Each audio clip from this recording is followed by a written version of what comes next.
Buddhism is not counted as a science because science starts with the assumption of ignorance. You know about scientific method?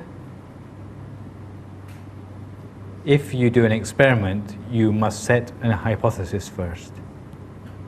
And the hypothesis is that you don't know what's going to happen. So you make up a hypothesis that maybe this is the case, and then you make an experiment to test your hypothesis.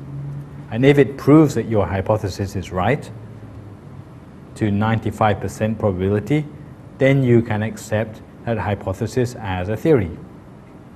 This is how science works. So you start off with the assumption of ignorance. However, in Buddhism, we start off with the assumption that there is knowledge, because we have some sort of confidence that what the Buddha learned when he became enlightened is something which is a knowledge of everything. So we make quite a different assumption than would be made by a scientist, that the Buddha saw all things as they really are. So that's quite a big difference. As for experimental method, in science, they do experiments in an objective way. Objective means that if I come along and I take two test tubes and mix them together and it comes out as a new element,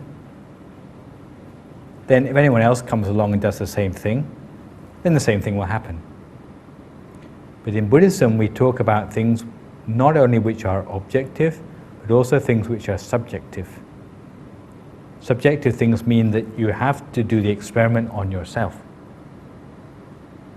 So if I experience a certain thing as a result of my meditation, sitting in a certain place in a certain way, there's nothing to say that another person who comes along and sits in the same place will get the same experience. So science would throw that out as unreliable, okay? But yet that person really did experience what they experienced.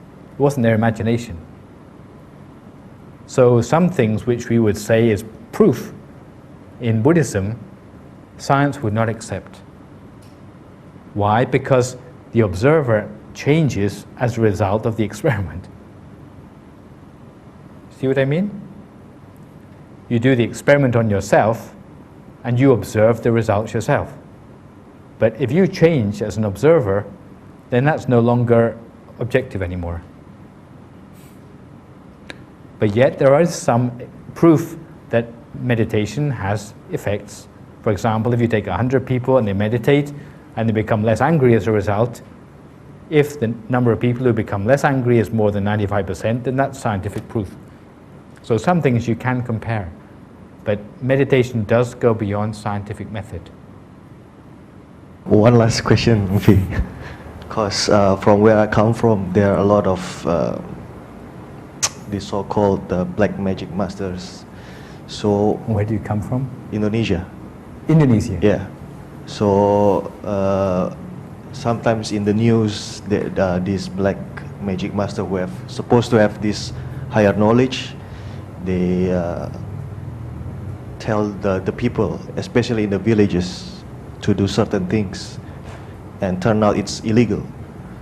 So I just want to know for me personally, how to distinguish whether that, supposed to be people with higher knowledge, what they say is true or not. Is it possible for people like me to distinguish whether what they say is believable or not? Well, there are two distinct forms of spiritual practice. There's spiritual practices which we call black magic, and the spiritual knowledge which maybe you would call white magic or a pure spiritual path. The way you can tell the difference between the two is depending on where you focus your mind when you are practicing that sort of spiritual art.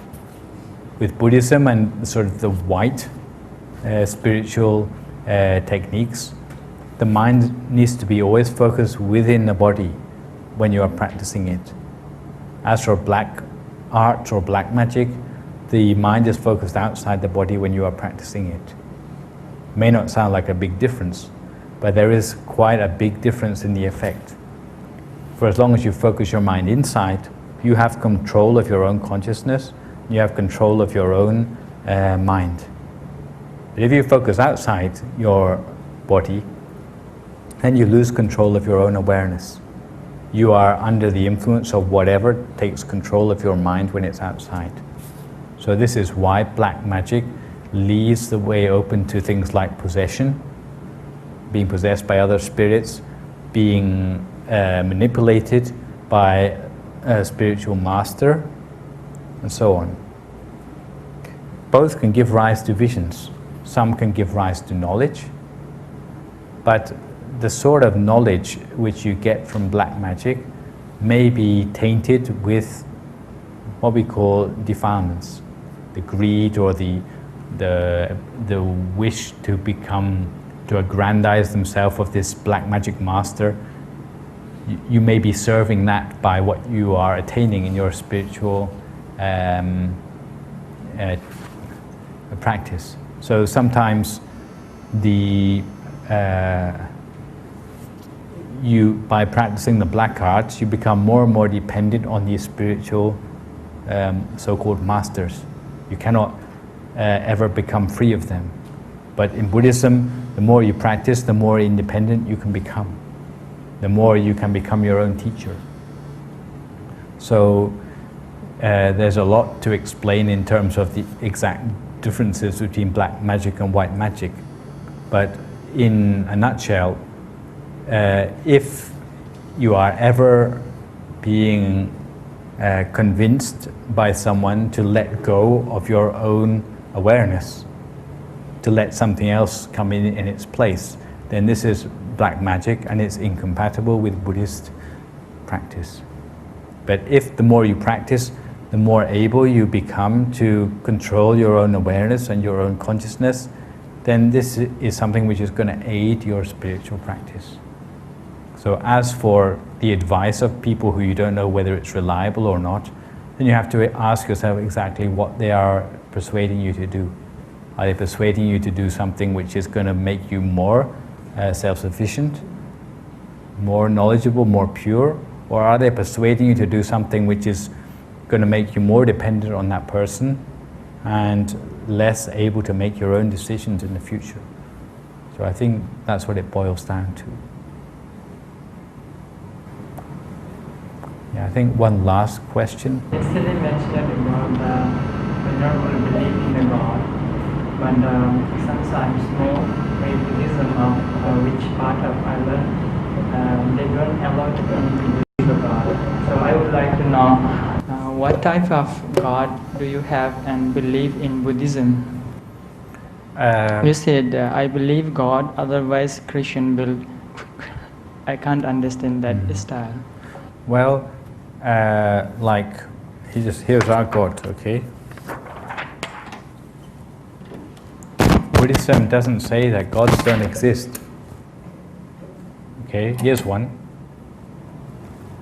But it's not the only God. There's hundreds of them, maybe thousands, millions. Demigod, like angels. Yeah, there's angels which inhabit 6 levels of heaven. There's Brahmas, which you call, these are like angels if they're in heaven. If they are in the Brahma levels or the formless Brahma levels, we call them gods, if you like. But we don't deny the existence of these things. These are what happens to people who practice very well during their human life. Once they pass away, then their level of mind is so high that they can attain rebirth in these realms. But we don't call this the ultimate. Thank you. We accept also that even at the end of their life, they must be reborn. It's not for eternity that they're in heaven. And what is more important than that is that they didn't create the universe. We don't need gods or angels to explain how the universe got here. By the Aganya Sutta, we see that simply greed or craving can explain all that by itself. So it's the actions of human beings which is the important thing which changes the world. So we don't deny the existence of God, or gods, or angels, but we say that these are just another of the realms of existence where beings can be reborn. But we don't give them special place in the universe that they are controlling the destiny of human beings, because we do that for ourselves.